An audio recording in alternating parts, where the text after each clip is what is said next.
ভাইরা, রেজাল্ট মনে করেন আপনাদের যে সুপারিশ যত দেরিতে করবে আপনারা তত বিপদে পড়বেন এবং তত ভিতরে ষড়যন্ত্র হতে থাকবে। আমার নিঃসন্দেহে মনে হচ্ছে ষড়যন্ত্র আছে এবং ষড়যন্ত্র চলতেছে। না হলে 1 মাস ধরে এখনো আপনাদের রেজাল্ট কেন দিবে না, এটা আপনাদের অবশ্যই তৎপর হওয়া উচিত।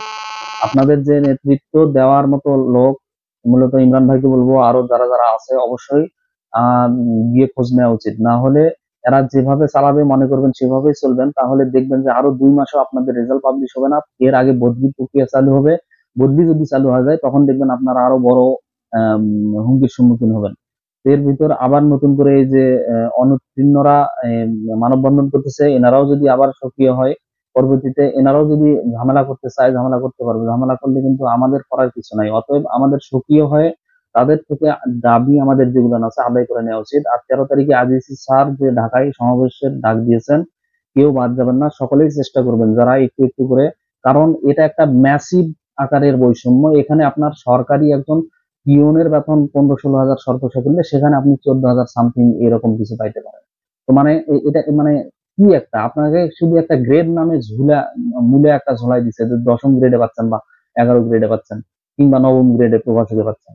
কিন্তু ওই সর্বসাকুল্যে একজন পিয়নের মতোই আপনি প্রভাষকও পাচ্ছেন, সামান্য কিছু বেশি প্রভাষক, আর এই আপনারা সহকারীরা পিয়নের মতোই বেতন পাচ্ছেন। মানে এটা কি মেনে নেওয়া সম্ভব?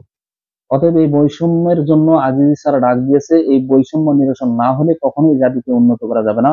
জাতিকে অন্ধকার পথ থেকে উত্তোলন করা সম্ভব নয়। এই জাতিকে অন্ধকারে নিমজ্জিত করার জন্য গত 15 বছর এই ফ্যাসিস্ট হাসিনা এগুলো ইচ্ছাকৃত ভাবেই সে শিক্ষা ব্যবস্থাকে ধ্বংস করে দিয়েছিল। রেজাল্ট দেখতেছেন প্রায় 80-90% সবাই শুধু প্লাস প্লাস প্লাস প্লাস। এটা মানে সন্তুষ্ট থাক, চুপ থাক, তোর জানার দরকার নাই, এই টাইপের বিষয়টা হয়। ও শুধু বাইরেই দেখাতে চাইছে এবং সবাইকে শান্ত রাখার চেষ্টা করছে। তো এটার জন্য ওর শিক্ষা ব্যবস্থা বা ওর বেতন কাঠামো সেটা অনুযায়ী যদি চলে তাহলে তো আমাদের জন্য সমস্যা। কারণ এর আগে যখন 9 সালে কি 10 সালে মনে হয়, যখন অষ্টম অষ্টম সপ্তম পে স্কেল ঘোষণা করা হয়, তারপরে মাত্র সে এসে 15 সালে লাস্ট করছে। কিন্তু 20 সালে একটা পে স্কেল ঘোষণা করার কথা ছিল, সেটা হচ্ছে নবম। এখন এখন আসে 10ম পে স্কেল ঘোষণা করতে 25 সালে, মানে 5 বছর পর পর কিন্তু এটা ঘোষণা করার কথা। মানে মূল্যস্ফীতি এগুলোর সাথে অ্যাডজাস্ট করার জন্য, তো বাজারের সাথে যাতে ক্রয় ক্ষমতা স্বাভাবিক থাকে। তো এটা যদি এরকম সে 2বার না দিয়ে ইচ্ছা করেই শিক্ষকদের দমায় রাখছে, মানে যেভাবে চাইছে সেভাবে ব্যবহার করছে, নির্বাচনের সময় তার যেভাবে ইচ্ছা সেভাবে ব্যবহার করছে, নির্বাচনের সময় আলাদা করে গিয়ে কিছু ফি বেশি দেওয়ার কথা বলছে, পরবর্তীতে সেটা দেয় না, কেউ পায় না, কারো 2-3 মাস পর্যন্ত সময় লেগে যায়। মানে এগুলা এত কাহিনী করছে। তো তার মতো করে যদি এখনো চলে বা এই বেতন কাঠামোই থাকে, তাহলে এই পরিবর্তন 24-এর পরিবর্তন দিয়ে কি হলো?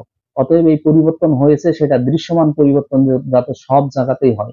এই শিক্ষা ব্যবস্থাকে এগিয়ে নিতে গেলে অবশ্যই অবশ্যই এই বেতন কাঠামো চেঞ্জ করতে হবে। এই বেতন কাঠামো আপনি এখন কারো যদি ভাত মুখে পাচ্ছে না স্বাভাবিকভাবে, তাকে এখন আপনি বলতেছেন যে ডান্স কর, বা মানে তার তো ডোপামিন ক্ষরণই হবে না, সে কেমনে মানে আনন্দ উৎফুল্লে একটা সার্ভিস দিবে?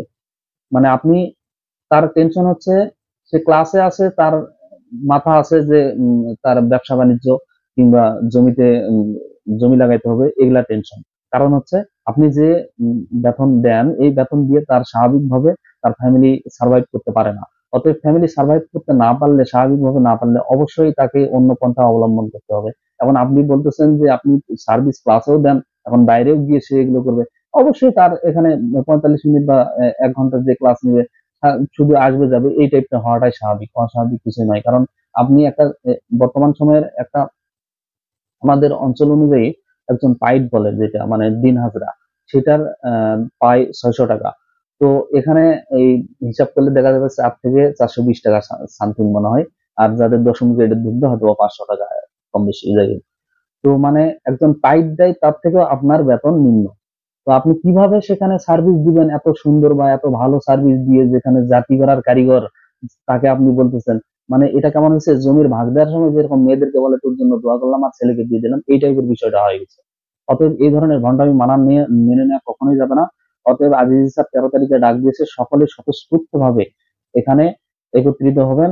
আমরা যত লোক সমাগম দেখাইতে পারবো তত আমাদের জন্য প্লাস পয়েন্ট, এবং আসলে সকলের তখন চোখ কান খুলে যাবে যে আসলেই এটি বৈষম্য, শুধু বৈষম্য না, ম্যাসিভ আকারে বৈষম্য। এটা চেঞ্জ করতে হবে। এই বেতন কাঠামোতে কখনোই একজন শিক্ষক স্বাভাবিকভাবে সার্ভাইভ করতে পারবে না। ধন্যবাদ সকলকে। আসসালামু আলাইকুম।